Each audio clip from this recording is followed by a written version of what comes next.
Bonjour tout le monde. Aujourd'hui, nous allons découvrir l'évolution du record de gains dans un jeu télévisé français. Déjà, pour commencer, il est à rappeler que les jeux de télé ont été lancés pour la première fois en 1953 avec Pierre Bellemare, où durant plusieurs décennies, de nombreux jeux se sont succédés. C'est en 1987 que le tout premier gros gain a été mis en jeu dans le juste prix, avec en jeu en ce temps une maison Phoenix d'une valeur de 600 000 francs, ce qui correspond en euros aujourd'hui à 91 469 euros. Malheureusement, aujourd'hui, il n'est pas possible de retrouver quelconque vidéo de cet événement, mais voici ici même un article faisant foi. Les années ont suivi, nombreux ont été les jeux télé, mais aucun d'entre eux n'a jamais permis d'atteindre un gain aussi élevé. Il faudra attendre 1999 pour que les jeux proposent des meilleures récompenses. Grâce à 5 millions pour l'an 2000, le record a alors été multiplié par 8,7.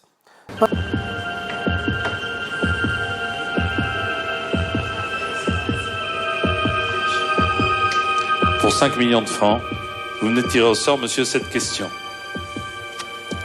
Quel est le nom du chanteur à qui Claude Berry a confié un rôle important dans Germinal? Vous avez tiré une question. Chrono. 5 millions.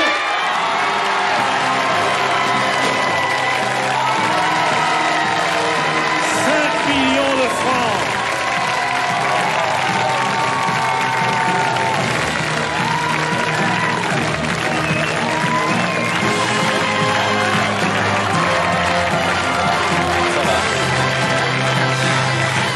C'est incroyable. Accrochez-vous. Monsieur, 5 millions de francs, Laurent s'avérait alors irrattrapable sur les années suivantes, où Qui veut gagner des millions ne permettait que de frôler ce record avec un jackpot de 4 millions de francs mis en jeu pour chaque candidat.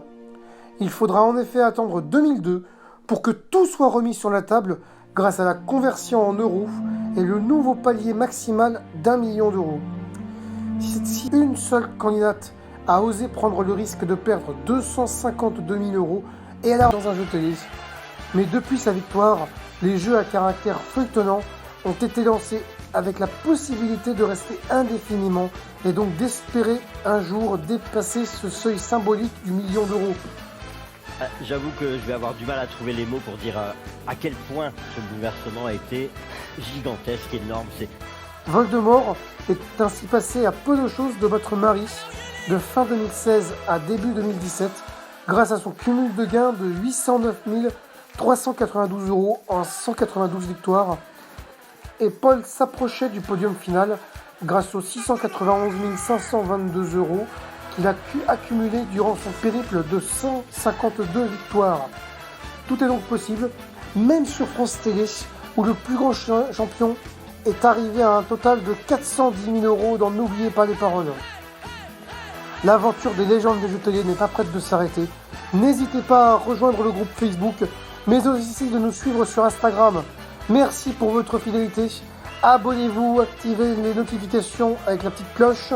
Ciao!